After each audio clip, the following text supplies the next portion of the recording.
Assalamualaikum warahmatullahi wabarakatuh. Perkenalkan, nama saya Meli Apriani dengan NIM 2018-143339. Di sini saya akan mengerjakan tugas pembelajaran mulok. Dosen pengampu pembelajaran mulok yaitu yang terhormat Pak Andrianis Dedi, Sarjana Filsafat Magister Pendidikan. Dan di sini saya akan membahas 3 permainan tradisional yang ada di daerah Sumatera Selatan. Di antaranya yaitu ada permainan dakocan, yang kedua yaitu mandi ure-urean, yang ketiga cepak cantik. Apakah teman-teman ada yang tahu seperti apa permainan dakocan itu?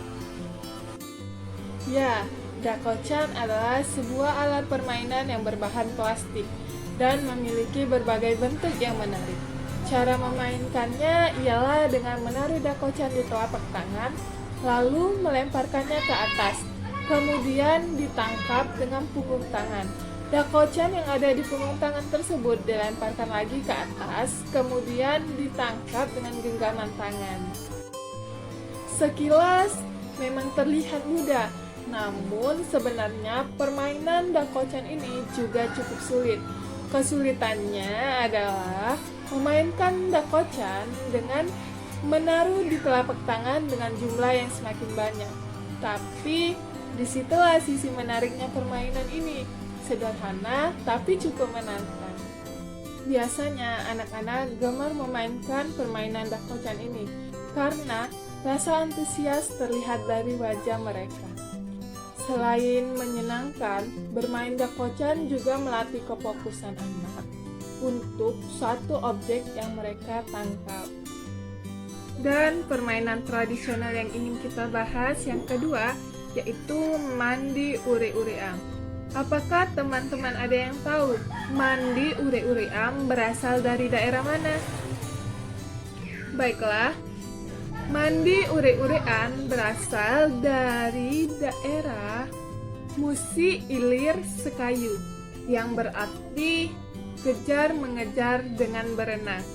Mandi ure-urean merupakan permainan saling kejar-mengejar di Sungai Musi, dimainkan hanya oleh anak yang berjenis kelamin sama, yang berjumlah lebih dari 2 orang anak yang berusia 6-15 tahun. Permainan uri-urian dilakukan pada saat anak-anak pergi mandi. Jadi, permainan ini dilakukan di sungai atau di kali sehingga tidak sulit untuk anak-anak bermain. Permainan ini selain sebagai hiburan bagi anak-anak, permainan mandi ure-urean juga berfungsi sebagai pembinaan jasmani bagi anak dalam rangka meningkatkan kesehatan, terutama melatih pernapasan dan bergeraknya ke seluruh anggota tubuh.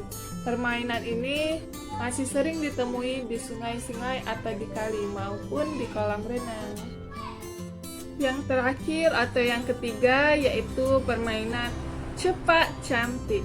Apakah ada yang tahu seperti apakah permainan cepak cantik ini serta berasal dari daerah manakah permainan cepak cantik ini?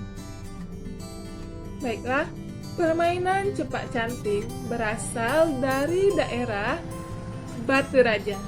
Permainan ini dimainkan pada waktu senggang saja, baik siang maupun malam. Pada awalnya, permainan ini hanya dimainkan oleh orang-orang tertentu seperti masyarakat feodal, sehingga popularitas permainan ini sangat terbatas. Keterbatasan ini disebabkan oleh kurangnya pergaulan atau komunikasi dengan masyarakat. Permainan cepak cantik dilakukan dengan jumlah anak yang tidak terbatas, dengan usia antara 10 sampai dengan 15 tahun. Peralatan yang diperlukan yaitu kaleng susu bekas dengan ukuran diameter 10 cm dan tinggi 15 cm saja. Seiring sejalannya dengan perkembangan pergaulan masyarakat, permainan cepak cantik ikut terbawa arus pergaulan hidup masyarakat feodal ke dalam masyarakat luas. Sifat permainan cepak canting pada saat ini sebagai kegiatan rekreasi untuk mengalihkan perhatian anak dari perbuatan yang negatif.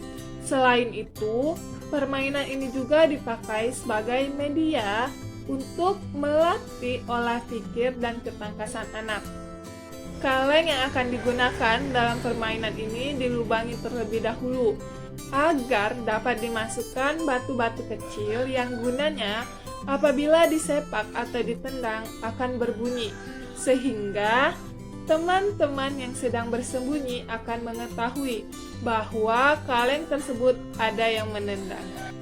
Sebelum permainan dimulai, biasanya anak memilih siapa yang berhak bersembunyi dan siapa yang bertugas sebagai penjaga dengan cara sweep atau gunting batu kertas. Pada permulaan permainan, salah seorang peserta yang akan bersembunyi harus menendang kaleng tersebut keluar lingkaran untuk memberi kesempatan kepada pemain agar bersembunyi. Begitu kaleng tersebut ditendang, si penjaga harus mengejar dan memungut kembali kaleng-kaleng itu dan diletakkan di tempat semula. Tugas penjaga kaleng selanjutnya ialah mencari peserta yang bersembunyi. Barang siapa yang bersembunyi dan dapat ditebak oleh penjaga, maka ia akan menjadi tawanan si penjaga. Pada saat memanggil pemain yang bersembunyi, penjaga harus cepat kembali ke tempat di mana kaleng tersebut diletakkan sambil menginjaknya. Jangan sampai didahului oleh pemain yang dipanggil. Jika penjaga didahului oleh yang dipanggil dan sempat menendang, maka dia berhak bersembunyi dan pemain yang menjadi tawanan telah bebas. Penjaga harus bisa memanggil atau menerka dengan tepat, paling sedikit 3 orang apabila ingin melepaskan diri dari status penjaga. Setelah itu, penjaga akan berseru sambil mengucapkan "angin, angin", dan harus dijawab oleh peserta yang bersembunyi dengan menampakkan diri, yaitu dengan berseru "cumutung". Selanjutnya, status penjaga akan digantikan oleh salah seorang tawanannya. Begitulah seterusnya sampai anak-anak lelah. Peranannya masa kini, perkembangan zaman dari tahun ke tahun yang disertai dengan munculnya berbagai permainan yang menarik menyebabkan permainan cepak canting ini tidak lagi populer. Hal ini disebabkan beralihnya anak-anak pada permainan yang baru. Walaupun demikian, sebagian masyarakat setempat masih menggemarinya karena tidak memerlukan biaya yang mahal dan permainan ini sangat seru. Dengan permainan cepak canting ini dapat melatih ketangkasan anak, ketelitian anak, serta kegesitan anak dalam melakukan apapun. Jadi, saya sudah menjelaskan 3 permainan tradisional yang ada di Sumatera Selatan. Apakah teman-teman masih mengingat apakah permainan yang saya jelaskan tadi? Yang pertama yaitu ada permainan Dakocan yang berasal dari kota Palembang. Yang kedua, tadi ada permainan tradisional yaitu permainan mandi uri-urian yang berasal dari Kayu. Dan yang terakhir yaitu permainan cepak canting yang berasal dari Batu Raja. Ayo kita lestarikan permainan tradisional yang ada di Sumatera Selatan dengan cara memainkan permainan tradisional daerah bersama teman-teman, sanak saudara, ataupun keluarga. Mungkin cukup sekian yang bisa saya jelaskan. Bila ada salah kata, saya mohon maaf. Kepada Allah saya mohon ampun. Wattabiq walidayah. Wassalamualaikum warahmatullahi wabarakatuh. Dadah teman-teman.